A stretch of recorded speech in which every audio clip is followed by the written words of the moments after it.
Hey guys, I hope you do well. Today I want to talk to you about the different techniques I use for my camera movements in my shorts. It's a mix out of practical movements and movements I do in post-production. So stay tuned! First thing I want to talk to you about is the rail rod dolly. That's how I call it anyway. For that I take 2 rods out of my shoulder rig. Any rods will do, by the way. Secure them with pieces of clay on the set. Then I take the head of a tripod and put it in between the rods, so that the ends of the head plate lie secure on the rods and the middle part is stuck between them.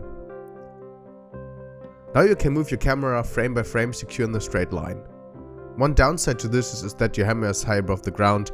I simply use this technique for car scenes or scenes involving horses, as you can see here in my dark fantasy shots. But I imagine if you had a second table that is a bit lower in front of the set, it will have the perfect height to match with the figures. Until now I never tried that, but I think I should. Next up are camera tilts.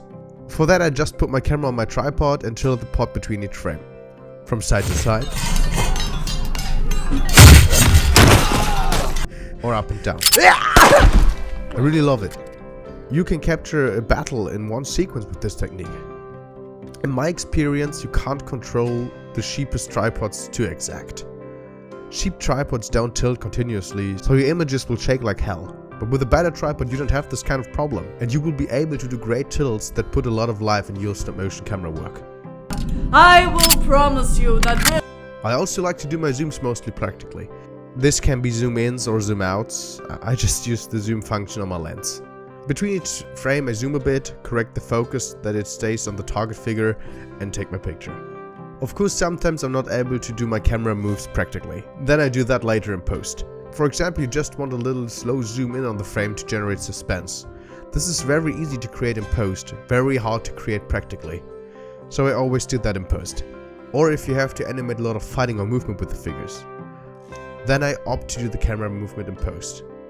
Like in the sword fight bit from the Ginger Deadman Part 4. First I zoomed in the picture so I had space to pan and tilt around as much as I wanted. Pictures I now have a digital zoom or tilt, I frame larger than they are in the finished short, so I can zoom in without losing the characters. Then I just follow the characters in my digital tilt. I use Premiere Pro for my post-production. Therein you can just play with the stats of your clips, position and zoom. With a little stopwatch icon you can create a zoom or a tilt that starts at 100% zoom and goes to 120% zoom in a time span of seconds. Without clicking the watch, you just zoom the frame without movement in the shot. I use Premiere Pro for that, but I think every decent movie program has a similar function.